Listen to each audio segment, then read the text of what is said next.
Hello, beautiful souls. Welcome to another Shamayim Podcast.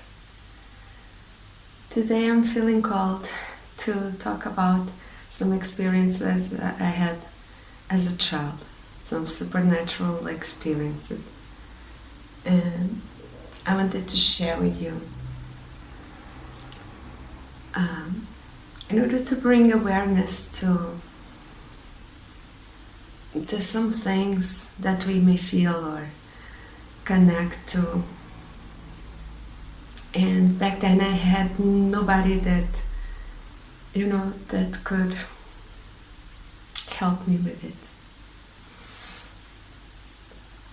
And I really feel it like it's important as a parent to get in touch with some things that may look supernatural, although they're very, very natural. And the first experience I have to tell you is about my grandmother.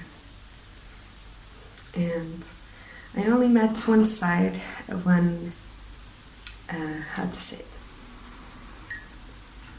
only met my father's my grandparents from my father's side. As my mother's side, they had already crossed when I was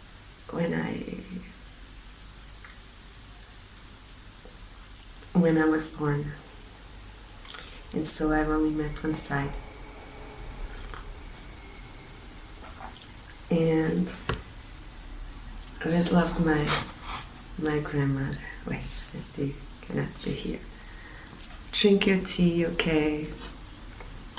And let's enjoy this conversation. I hope you enjoy it too, because I felt like it was needed.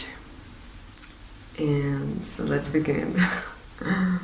So I met my grandmother, right, all my life as I was a little child. And eventually she got to old age and she got sick. She had colon cancer, I guess. And by that time, when she was really sick, she came to live with us. And with my mother and my father. And I don't really remember anything supernatural that she taught me or that she showed me anything. I used to think about my grandmother, about going to visit her, and about her chicken rice she always made.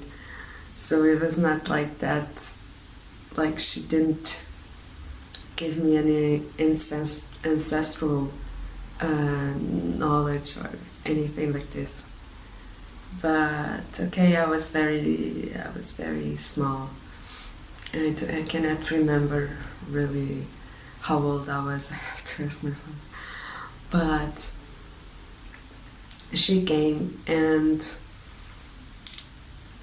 she wasn't good, and then eventually she really needed to go to the hospital, etc.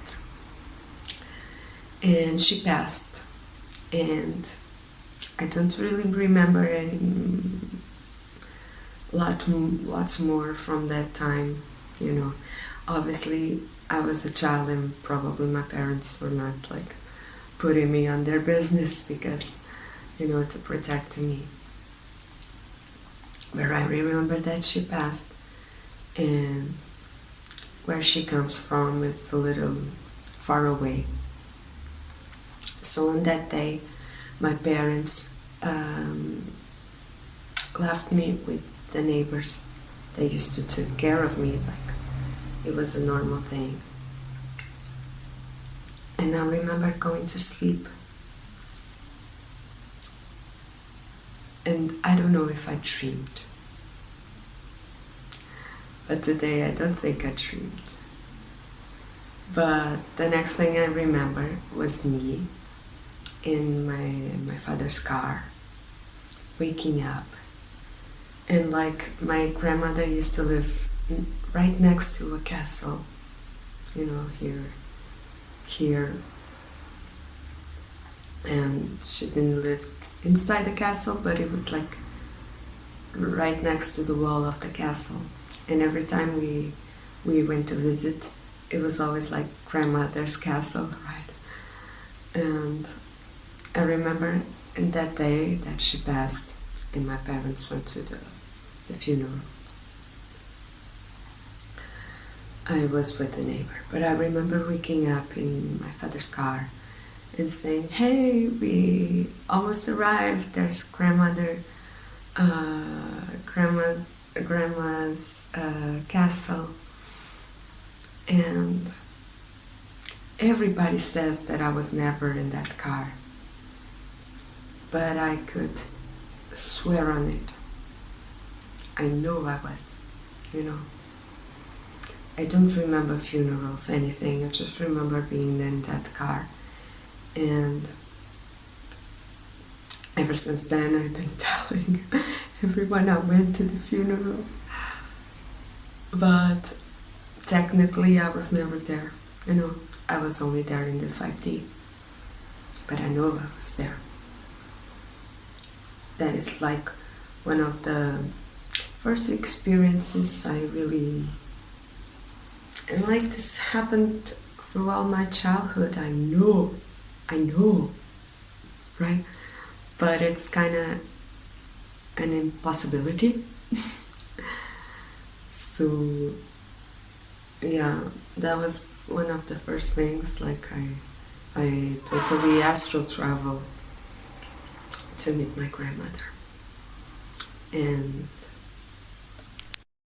like through the years, I've been getting to know how grandparents and they say grandchildren, how the grandchildren, sorry if I'm not saying it, but this is so like earthly, have to go back to my body language, to the language I have in my country, if you know what I mean, right?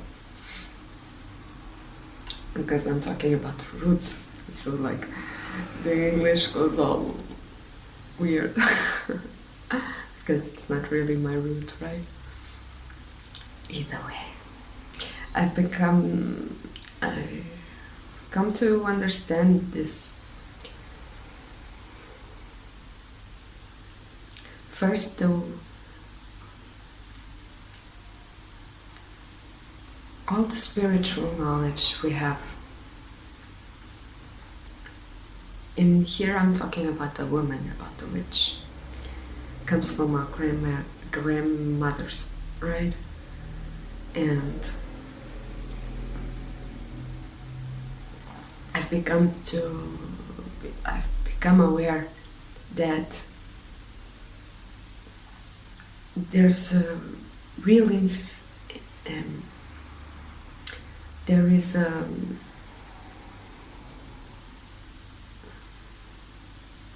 affinity that goes from grandparents to the child instead from the parents, you know how time goes in free, right? And so it's like the parents give us our earthly basis, but our grandparents give us our spiritual basis. You know what I mean? And I'm not super tied to that, to worship my ancestors in any way, right? It's not how I grew up with, and I kind of understand it. But as I dive deep into myself, into my energetic blueprint, sorry. As I dive into my own DNA, right? The ancestral knowledge comes to be, and so I really feel like I see it with my daughter. She has more affinity with her grandparents than with her parents in some way, you know, which is really interesting.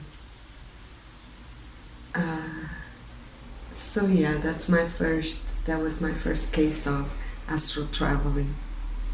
And this really happens when we are a child, because we are open, right? We are open to the world, independently of which world it is, right? So it could be to the physical world as well as to the spirit world, and it kind of mashes up everything in one, right? It's all about love. And yeah, the second experience I had was when I was older. Maybe I was like 12 something. And I remember it was a Sunday. And everything was really quiet. And I wake up early, as children do.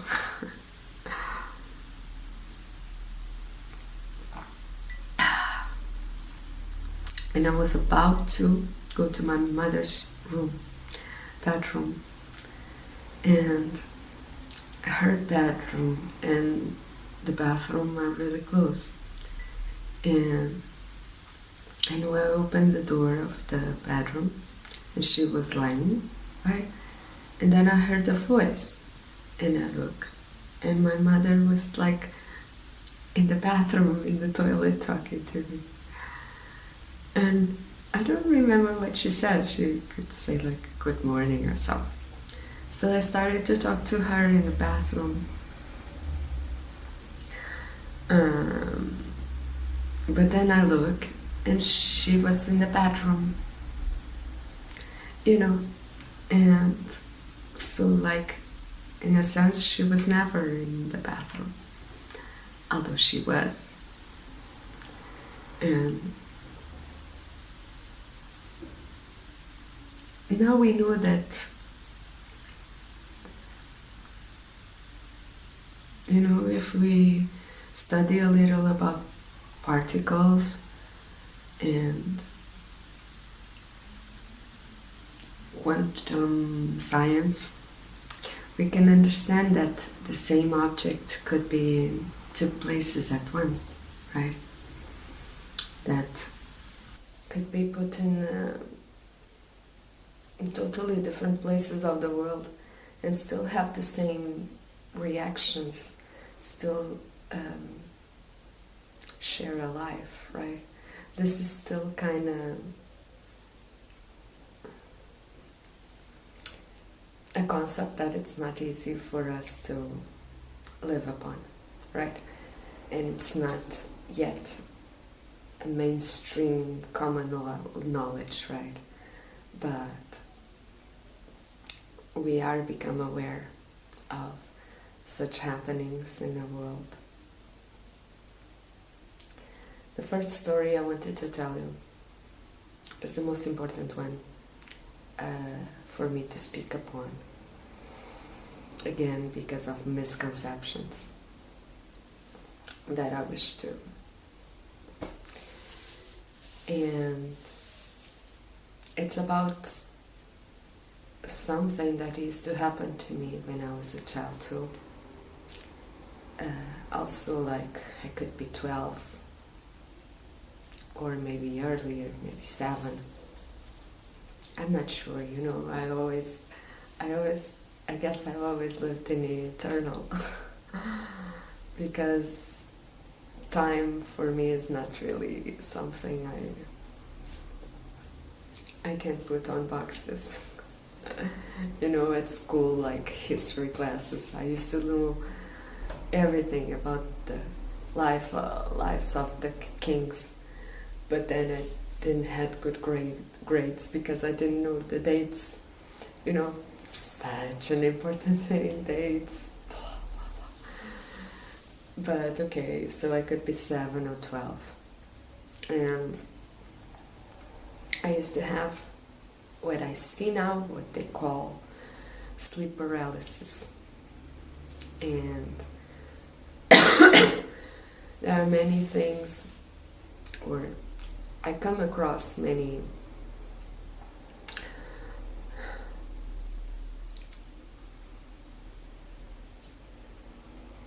sources of information, right, about sleep paralysis.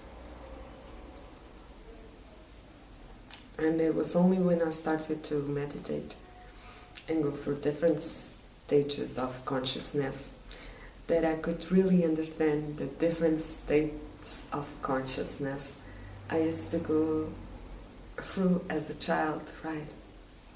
So many people have this misconception of sleep paralysis, which is you're in your bed, right? You're almost falling asleep, and suddenly all your body stops, all your body functions stop, and you are like locked into your body, right? Which is kind of scary. It could be kind of scary for some people because you have total consciousness, right? But you cannot move your body. And many people talk about this happening as like evil thing. You know how people are, everything is evil somehow. Because some people feel presences or like evil beings that then can come into the room, and they are totally paralyzed.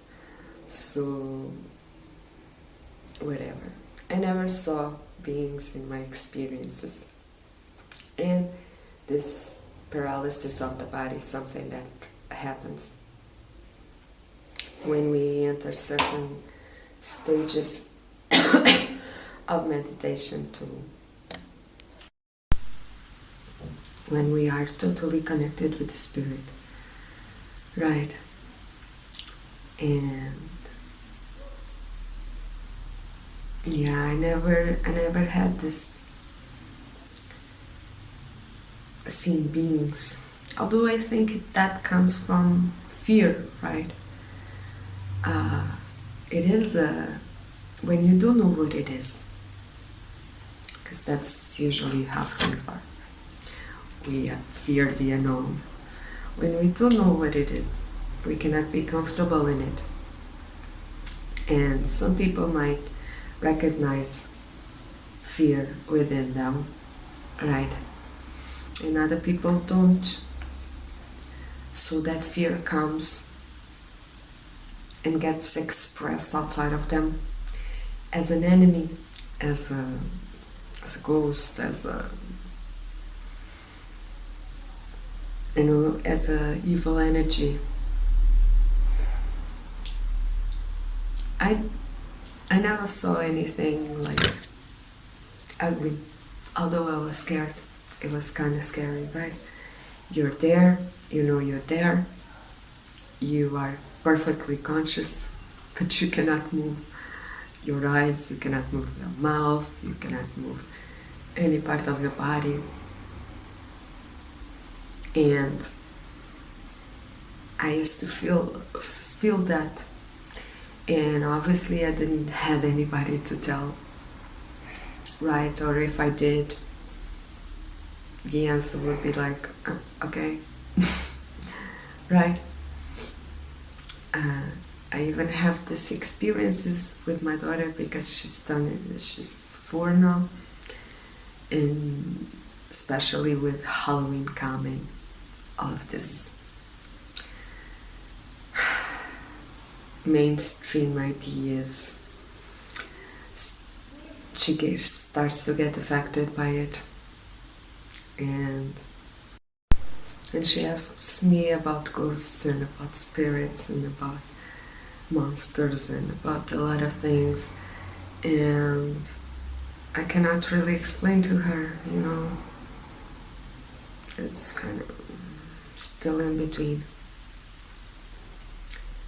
But melted away. I used to have another experience, which is, I was in my bed, right? Maybe in sleep paralysis, maybe not. But I used to get within my consciousness these two rooms, right? And one room was really, really dark. And it was really scary because it was only black and you could not see anything. And then it would turn into this white room. And I liked the white room. And I feel like I've learned over time to be comfortable about the white room as well as the dark room, and that helped me within my experience, I really feel like all of these experiences are like going into the ocean, when you get trapped by a wave and you get scared, you might end up swallowing some water or something. But if you are comfortable with it, the wave is gonna turn you around, right? And then eventually you will come up. And I really feel like this whole experiences of childhood and supernatural experiences or different types of consciousness that can happen to us.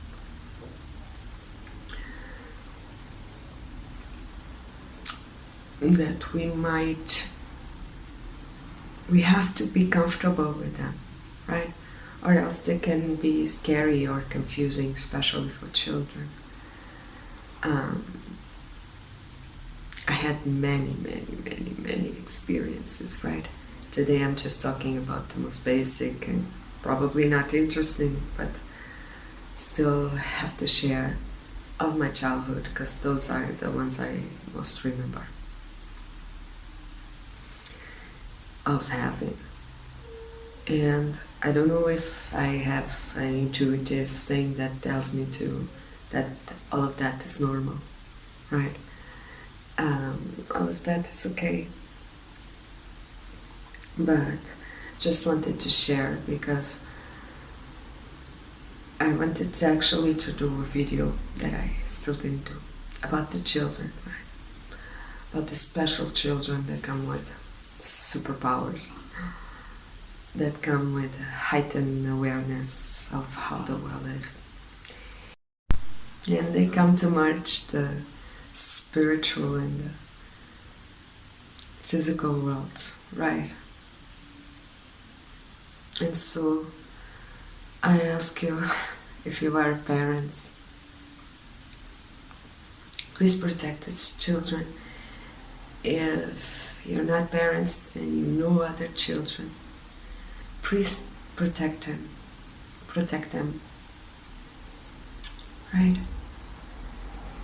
Because they need examples, they need consciousness, they need a certain push, right?